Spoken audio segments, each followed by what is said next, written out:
Alright folks, welcome to my video. So, what you see before you are two model kits. It's obvious what they are of. They say it pretty loud and proud on the box there. These particular kits though, they're from the company AMT, which have been releasing Star Trek model kits since the show was still on the air back in the 60s. And this is just another release of that particular model kit. A little bit had changed since the original moldings, which were about 20 years prior to the release of these kits, which was in 83 and 89.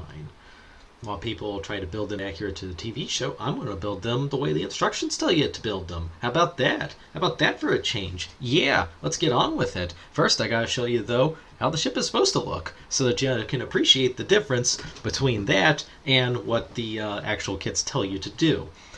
Here's a picture. The company Eagle Moss, they released some little models of Star Trek ships. Some is a bit of a misleading statement. They released a lot, and they, of course, released one of the original vessel. So here you can see a very blurry picture of it. Sorry about that. I'm trying to hold it with one hand and take the picture with my other hand. This will happen because I can't hit the focus button properly. And I had to hold it this way just to get the lighting. I don't need to apologize. I'm the person giving the video here. But you can overall get a sense of the color, kind of this warm gray, almost a greenish for the most of the ship. But then you see at the end of the engines there, the dark gray going on, right under those fins. Here's another picture of the bottom. You can see the nice warm gray color doesn't stand out so much. It just looks like more of a gray. But you can see another idea of the paint job there. And here's another shot of the top. You can see the paint, the markings, etc. And just to emphasize some of those points, here's a model that I built in 2009. This was the 2009 release of the kits in question. May have been the first new release of them in 20 years, I'm not sure. But you can see at the tip of the engine there, that's the big red circle. And then going back in the very background, you can kind of see the faint gray going on from this angle. And of course this kit, the 2009 kit, it differed from the earlier ones because the kit came with not just the markings but also some windows that you can slap on the ship and some other little bits that were absent from the previous releases. Here's another shot of the engine, more showing how it should look, at least based on what I could paint from the pictures of the studio model and pictures from the TV show. As you can tell, I am just so terrific with painting it to be so accurate and just such a great painter in general that I did not feel the need to stay in the lines or try to be too accurate or anything, because I am just that awesome, right? But you can see here the dark gray on the left on part, the red on the right, and in the middle you can see how it's gray with the silver part in the center. Now here's another shot of the top where you kind of overemphasize the dark gray right there in the middle of the back section of the saucer, but I'm not a good painter, so there you go. Now let's get on. Now that you know what it looks like, let's get on to the instructions. Here's from the 83 kit. We'll go with that first. You can see it's kind of small, I guess, but it tells you the parts that I was pointing out at the end of the engines that were red. It says to paint them amber. So very clear right there. Paint amber. And that's the limit of what the printed instructions will tell you, aside from that thing at the bottom, apply decals as shown on the box. The decals, of course, as I mentioned, are the markings, the name of the ship, the numbers, the pennants that you saw, etc. Here's a picture of them, actually. You can see you get from the 1983 release and the 89 release. They didn't change these much for almost 20 years, in fact. So you can see that you can name the ship, you can see the markings and all that. These are not stickers, though. You dip them in water and then they slide off, and then you slide them onto the model kit, and that's where they sit and dry, and when they dry they're stuck to it. The chemicals and junk, I don't know how it works. But this is what it means when it says decals, for those who aren't in the know, for those who just kind of happened over the video and saw the title and were like, what the heck is this man talking about? Now the final thing that I wanted to point out, though, was the inaccuracy of the font used on the marking sheet. You can see on the left how it is in the 83, 89 kits, and a lot of them actually, except for the first couple of releases back in the 60s and 70s. And this is compared on the right to the 2009 kit that I mentioned. You can see that's much more accurate to what appears on the studio model. Although The one on the left isn't as far off as I thought over the years. It just really looks like a bold and condensed version of the font on the right. Anyway, as far as other painting hints go, you can see here in the instructions on the right, points number 4 and 5 mention chrome parts. Now, there were no chrome parts that came with this kit. There may have been some in earlier releases. This has been released many times with changes between releases, so who knows. I don't have it available, and I think I saw one of them on eBay for like over $100. You know, I'm not shelling out that money for a kit from the 60s. No way. But it did mention chrome parts, so that's where we come to the box. Now, the box, since the instructions only told you to paint the one parts amber and leave everything else the same basic kind of light gray that the model of plastic comes in, I decided to take some liberties with this concept and paint a little bit how the box shows it. And here on the box, you can see it actually shows that the engine tips that were red in the show, kind of reddish orange really, but they were red on the one model kit that I showed you. They were orange according to the instruction, or they were amber according to the instructions. Here they are orange. I just left it at amber because the instructions told me to say amber for them. But right behind them, you can see the silverish area there, which I assume are the chrome parts that the instructions mentioned. So even though those were not chrome when issued with this kit, I painted them silver or aircraft aluminum. I think that's what I had on hand. I cannot tell the difference between silver, aircraft aluminum, and chrome, so there you go. And on the back of those engines, though, you can see the parts that I pointed out that were dark gray. They're actually kind of a steel blue. I just found that out because you'll see later the other kit called for steel blue to be used, even though that exists absolutely nowhere on the actual studio model for the Enterprise. But it just so happened to match what you see in the picture here, so I used that. And furthermore, you'll see that in between the engines there, earlier you saw on my models, in the Eagle Moss model, the black rectangles that were going up and down the struts holding the engines in place. They're not there. This actually is a painting of the model, though, or a picture of the model, because if you look closely, probably not enough resolution here, you can see the outline of them, but they're not painted, so of course I did not paint them. Now we get on to the side of the box, where it shows you, as the instructions pointed out, how to apply the decals. And it doesn't show you the bottom of the saucer, though. There's two that go down there, but it doesn't show you, so good luck with that if you never saw the show. I guess it's up to you to figure that one out. Here is the bottom of the ship, though. Here you see the bottom of the saucer on the right with the decals. I just kind of placed them pretty much where I placed them on an earlier build that I did of the kit, which was from like 5-10 years ago. I don't know how long anymore. Time flies. So you can see the amber, though, on the engines right there, and you can see where I tried to do the kind of chromey parts that it called for. And you can, in the back, faintly see the steel blue there, but we'll see that better in other angles later. Here, though, is the bottom part again. I'm showing the little satellite dish there. I painted it brown just because that's how it looks on the box, and it also on the box, as far as I could tell, your vision and decision may vary, but as far as I could tell, that little satellite dish is the only part that was brown. The assembly behind it was not. That was just the lighting that made it look that way. That was the assumption I made. And shameful aside, you see right there in the upper right that little dome there. That's supposed to go on the other side of the saucer. It's supposed to go on the top. It's the upper dome, as the instructions refer to it. You saw that briefly in them. And I totally botched that because I lost the lower dome, the part that was supposed to go there. It has a little point on it. This part is smooth. And I thought I had found it. I thought this smooth one was the bottom part. So I glued it and then realized my mistake just a little too late, which led me to have to make an alteration to what went in its place on the top. We'll get into that in a moment. Here's a picture of the back of the saucer. I just wanted to point out the other mistake. I lost the part that was supposed to go there. You see that little bulge on the back of the saucer there? That's the sublight engines of the ship. And, I had to make the replacement.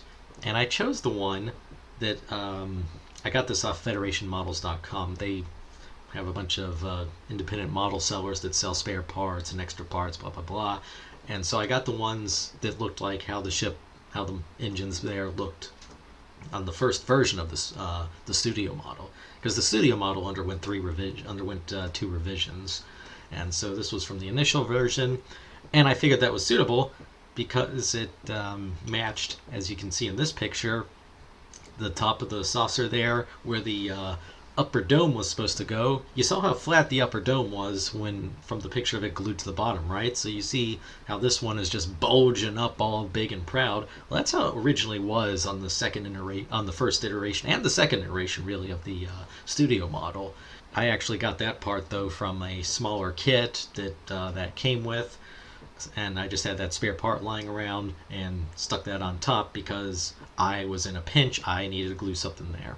So guess that part got nominated, and it worked out. It kind of looks like a retro design a little bit, kind of looking like the first studio model almost, sort of like I half-assed my way to it. And that makes sense though, because this is actually not the Enterprise that I built. As you saw earlier on the marking sheet, you can make it anything you wanted. So I made it what was supposed to be an older version of the ship. You never saw it in the show, but Captain Kirk mentions it in an episode that he served on it. And obviously, if he served on it before he commanded the Enterprise, then it had to be older ship. So it worked. It worked. It looks like a sort of unique older ship there. And you can see the amber and the steel blue. This angle is kind of my best imitation of the box, except because I had to hold the darn thing up without putting my hand in front of it. I had to hold it from behind. That blocked the lighting, so I didn't get it right, but whatever.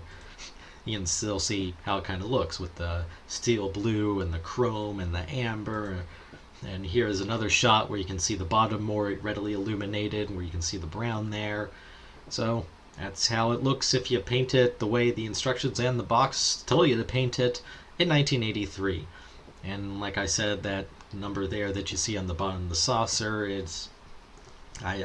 doesn't tell you where to put it, so I just figured that put it where the show tells you to put it, lacking any other instruction.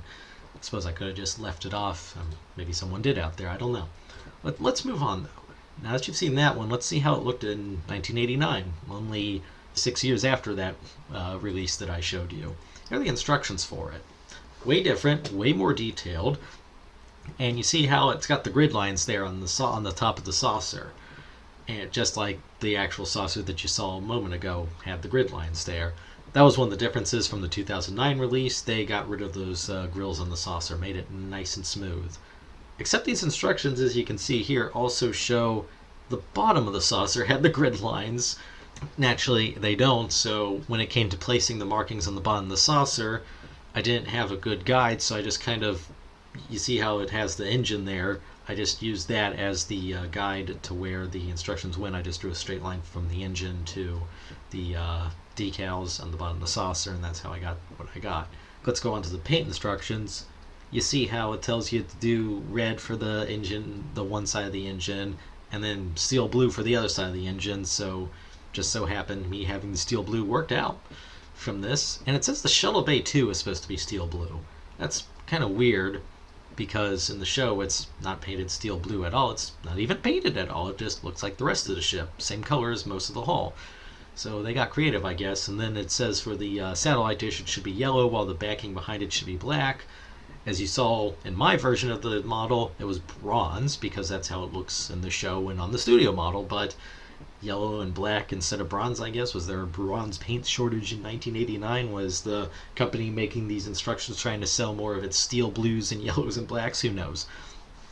But here we have the paint instructions, and there's another inaccuracy you see on the right side on the profile shot of the ship. I'll get into that in a moment. Let's see the top of the saucer. You see all those grid lines there, right? All the rows of concentric circles coming out from the middle of the saucer. Well, the instructions undercount them.